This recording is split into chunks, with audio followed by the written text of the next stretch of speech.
remains as the most memorable or rewarding? I think I would try two things to answer that. One is the most rewarding is the people that I have the fortune to work with. Mm-hmm. And that includes the people I met here in Korea who are able to give their resources and their time for children they've never met. But they really commit and they mobilize each other to give. I have colleagues, there's 12,000 staff around the world at Unicef who work in countries like Yemen and Malawi and Tanzania who are doing incredible work to help children. I think the second is a story that a few years ago I traveled to the Democratic Republic of Congo.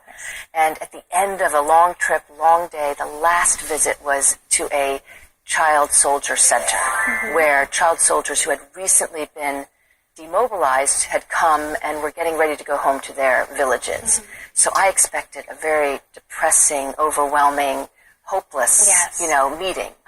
In that meeting, these 20 boys, some of whom had just arrived a week before, some who'd been there for 20 days, talked about what they were going to do when they got home. And they talked about what they were going to do when they grew up. And the thing that, when I left there, going in thinking this will be very depressing, it ended up being one of the most loving, hopeful places I'd been. Yes. And as we left, the boys said, we have one thing that we want you to do for us. And that is, we want you to take a message back to Unicef, to everyone who works there and with Unicef, and we want you to say thank you for our future. And it was such a loving, hopeful, and generous, and quite frankly, forgiving moment that it's always stuck with me. Yes. Oh, I had to hold my tears.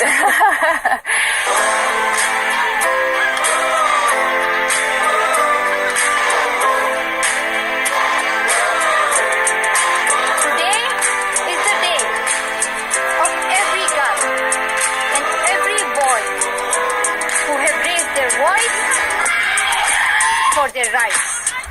And the biggest dreamers are kids. There can be no keener revelation of a society's soul than the way it treats its children. World Children's Day. For every child. November 20th, I believe I was told, was the UN World Children's Day. Yes. Is it also celebrated? How is it celebrated? So World Children's Day was November 20th, and that marks when the Convention on the Rights of the Child hit the world, and that is what we commemorate on every November 20th. And it's really an opportunity for us to remind each other about the state of the world's children, but also to see what we can do to raise our voices and mobilize all resources for children. Having said the state of the world's children, I would also add that coming on December 11th is UNICEF's flagship report, which is called State of the World's Children. And this year it's on children living in a digital age. And so it's an interesting reflection on what that means for children, digital age, and what we can do for children, and use technology for children to reach them faster and more effectively. Now, we understand how the Office of Innovation was founded, when it was founded, and how it was founded. I'd like to ask how you got into UNICEF. How did you get into UNICEF? So I have fortunately been in international development my whole career. I started out working in refugee relief, and one of the things that's interesting is that I don't really like to travel, but I love to be in a place and really learn about that country, that culture. So actually it's been the perfect career to be able to spend time and learn really what's happening in a place. So I worked in different international organizations, and having the opportunity when it came to go work for UNICEF was just perfect, because it really built on my experience working with refugees. 80% of the world's refugees are women and children. And now I'm able to work for children 100% of the time. Yes. So it's been a wonderful opportunity and journey since 2001. Have you ever thought about what you might be doing right now if you hadn't gotten into UNICEF? That is an excellent question. I think that I would probably be writing stories. I always love to observe and see what's going on around me and tell other people's stories. So I think some way I would be telling stories, and I think that's the actual wonderful thing I've been able to combine is the people I've met, the lives that I've been able to see, is that I love to come back and try to carry their messages and tell their stories. I guess in order for you to save the lives of children and help those that are suffering starvation and disease, of course, one of the most important things, or nothing would be more important than, of course, people's interest and support. We all need support in people's interest to begin with. So would you like to maybe take this opportunity to send out a message to those that are watching right now? Oh, I would love to. Yes. I think one of the things I would say is that we often think when we talk about children and mothers that it's very soft and cuddly. But UNICEF and just investing in children is exactly that, an investment. And I've seen so many mothers who have walked a long distance to get their child to an immunization campaign. And when you look in their eyes, there's nothing soft and cuddly about it. They are determined that that child is going to get the care they need to survive and to thrive. And I often look at them and I think of them and I say, that's where I want to put my money and my time because they're going places. And so I always say, it's not a charitable donation. This is really an incredible investment.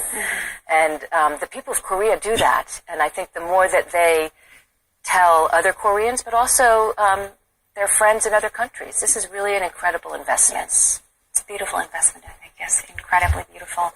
I also heard that you wanted to deliver a message specifically to Korean companies during this day. So please, you may look into the camera and Great. Well, I would say, one, I might revisit just where I started, which is thank you to the people of Korea and the government of Korea, which really has been such a valuable partner and is so important to us. And for the private sector, UNICEF has been working with the private sector for years. And when you get off the plane and you walk in Incheon Airport, it really is a smart airport. You can find things. When you're in Seoul, I was struck it truly is a smart city. And I know that that is just one example of the incredible work and the innovation that the Korean private sector, technology sector has.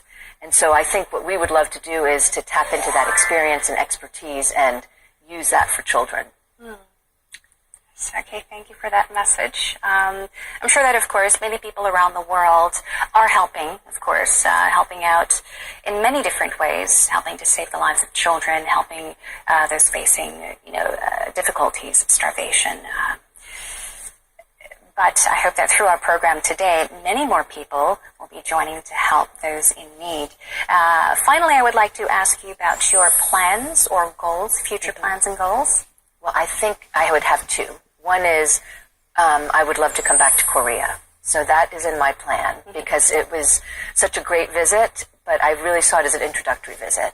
And I think the second is my goal really is to live up to the expectations of the mothers and the young children that I've met on the ground, but also the boys that I met in the Democratic Republic of Congo, that I just hope that I can do my best to live up to what they expect me to do and my colleagues to do. Okay. Well, thank you very much for joining us, and I would like to say thank you very much for everything that you're doing. It's just amazingly beautiful what you're doing.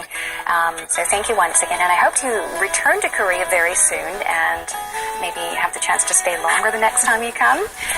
Thank you once again for your time. Thank you. It was wonderful to be here. 감사합니다. Thank you.